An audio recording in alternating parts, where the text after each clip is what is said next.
Assalamualaikum warahmatullahi wabarakatuh. Apa kabar mahasiswa semester 2 jurusan Teknik Informatika UNIS Kampus 2 Batang? Tentunya kalian dalam keadaan sehat dan tetap patuhi protokol kesehatan, menggunakan masker ya, juga hindari kerumunan ya. Oke, walaupun ini kita sudah beberapa mata kuliah praktek yaitu dianjurkan untuk dilakukan secara tatap muka ya, tetapi ada beberapa yang memang berhalangan hadir ya karena adanya pekerjaan yang tidak bisa ditinggalkan. Tentunya untuk kali ini saya siapkan materi untuk pertemuan kedua yaitu pada mata kuliah algoritma pemrograman, yaitu struktur dasar algoritma. Oke, untuk mempersingkat waktu, ya tujuan pembelajaran ini diharapkan mahasiswa bisa atau mampu memilih struktur algoritma yang tepat dalam menyelesaikan masalah. Ya.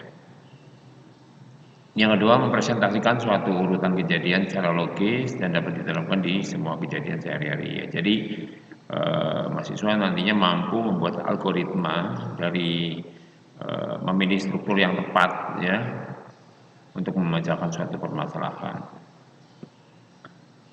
Oke, selanjutnya 5 ciri algoritma menurut Donald E.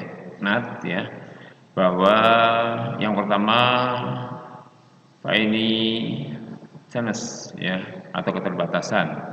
Algoritma harus berakhir setelah mengerjakan sejumlah langkah proses, yaitu setiap algoritma harus sampai tuntas, yaitu harus finish, end atau selesai ya. Yang kedua, definiteness ya atau kepastian. Jadi langkah-langkah di dalam algoritma harus tepat dan tidak berarti ganda. Jadi langkahnya harus tepat ya. Bahwa langkah yang dilakukan itu tepat, tidak ragu, tidak samar-samar, tetapi jelas atau pasti ya. Yang ketiga yaitu ada suatu inputan yaitu menentukan nilai awal ya. Algoritma memiliki 0 atau lebih data masukan input, boleh lebih dari satu inputan, tapi yang jelas harus terdapat inputan, itu ciri algoritma. Yang keempat yaitu output, jelas kalau ada inputan pasti ada keluaran, apa yang harus ditampilkan, apa yang harus dikeluarkan, apa yang harus diselesaikan, itu pasti harus ada ya, bisa satu atau lebih ya hasil keluaran. Yang kelima yaitu effectiveness atau efektivitas. Algoritma harus efektif, jadi langkah yang diberikan dalam waktu yang wajar. Ya jelas, karena apa? Karena pada saat kita menyelesaikan satu algoritma tidak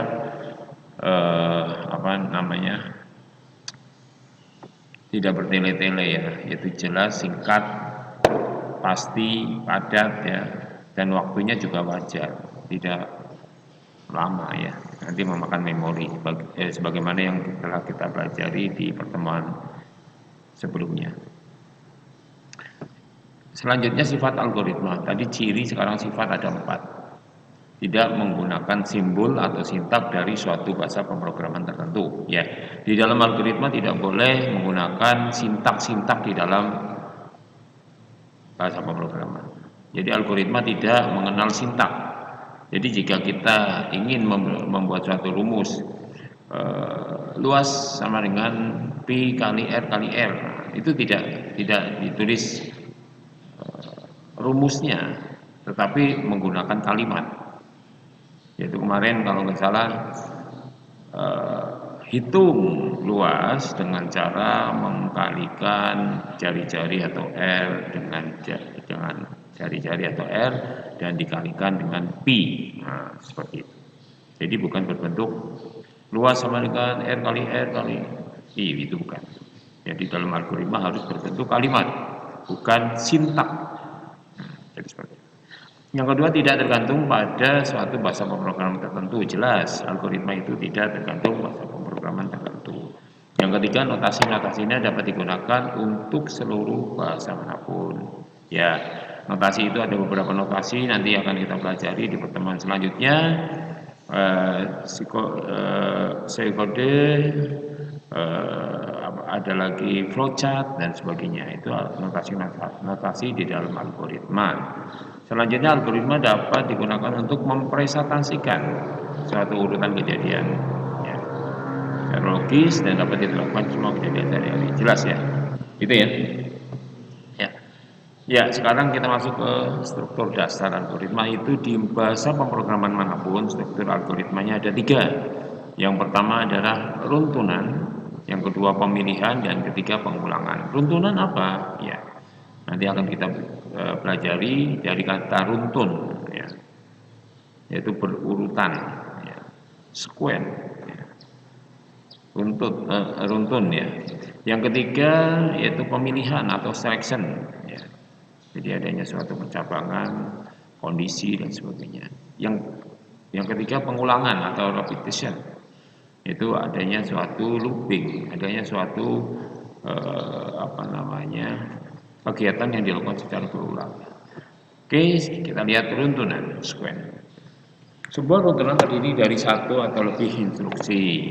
Ya kan, bisa lah 1 atau lebih, boleh, ya. Contoh kita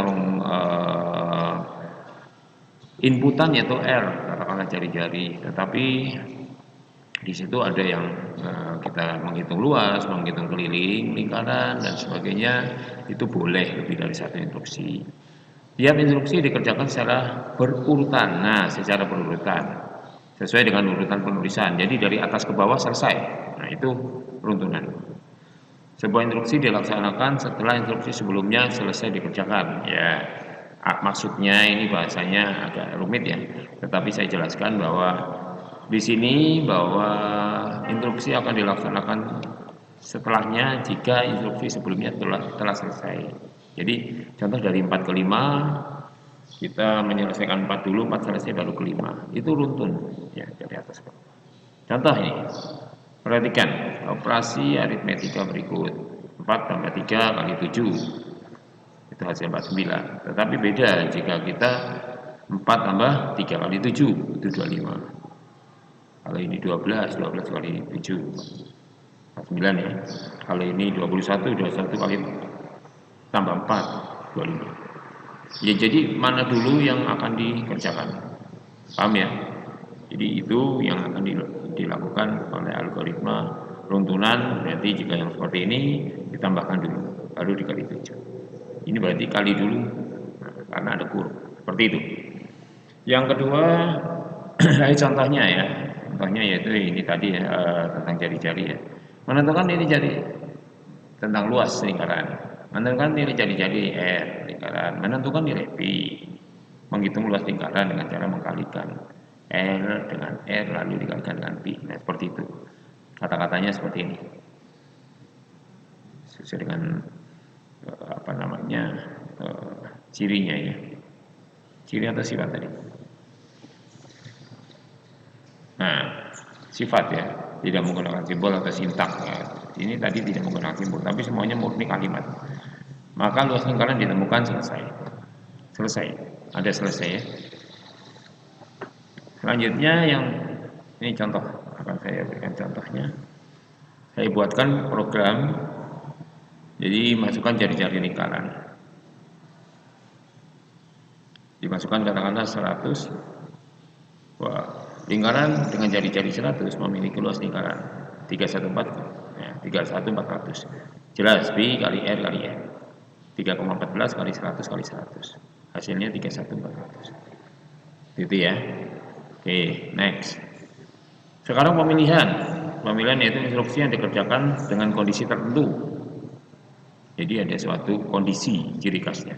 1 atau beberapa instruksi hanya dilaksanakan apabila kondisi bernilai benar.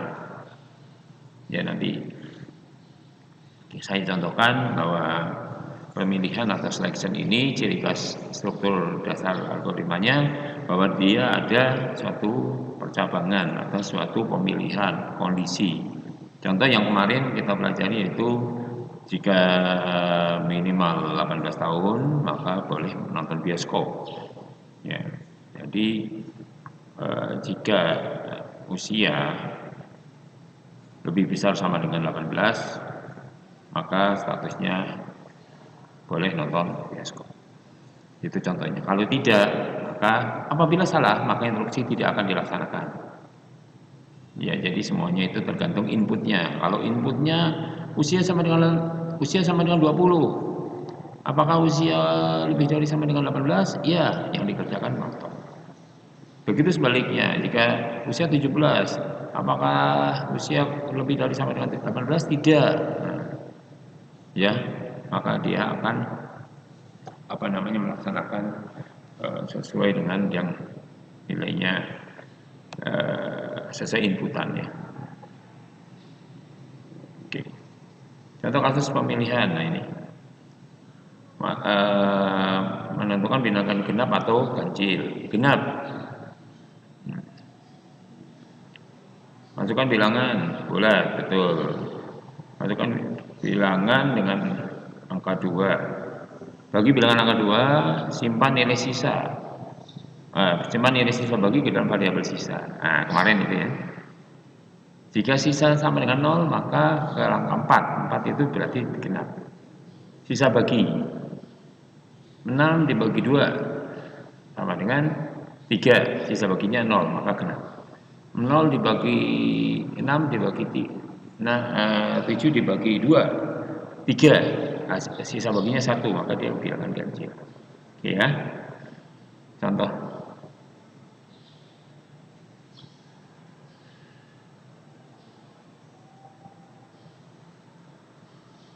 Berapa ini kira-kira?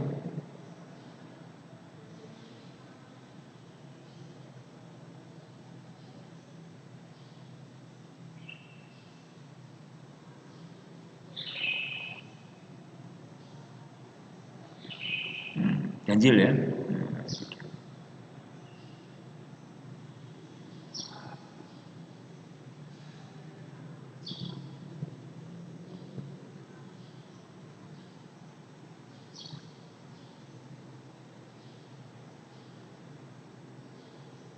Nah, belakangnya 6. Oke ya, next. Pengulangan atau repetition. Repetition adalah kegiatan mengerjakan sebuah atau sejumlah aksi yang sama sebanyak jumlah yang ditentukan atau sesuai dengan kondisi yang diinginkan. Kegiatan dilakukan berulang-ulang, gitu ya. Jadi cirinya, contohnya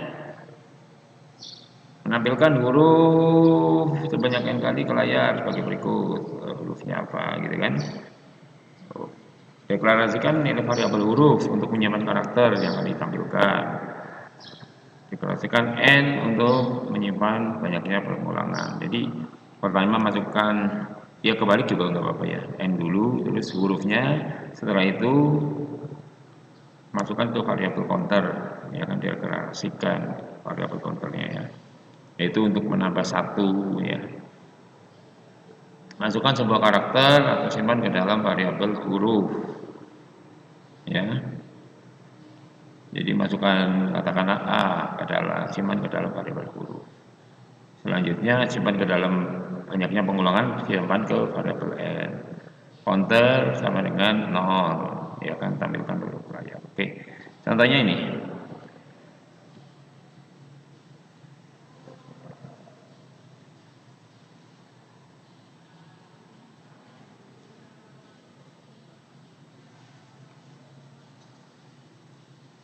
Nah, jadi masukkan dulu. Oke, next. Saya rasa itu ya, ini untuk tugasnya. Silakan buatlah tugas ini dan masukkan ke kolom komentar.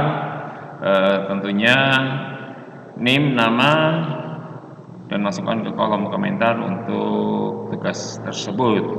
Terima kasih. Jangan lupa subscribe, like, share, dan komen di bawah ini. Assalamualaikum warahmatullahi wabarakatuh.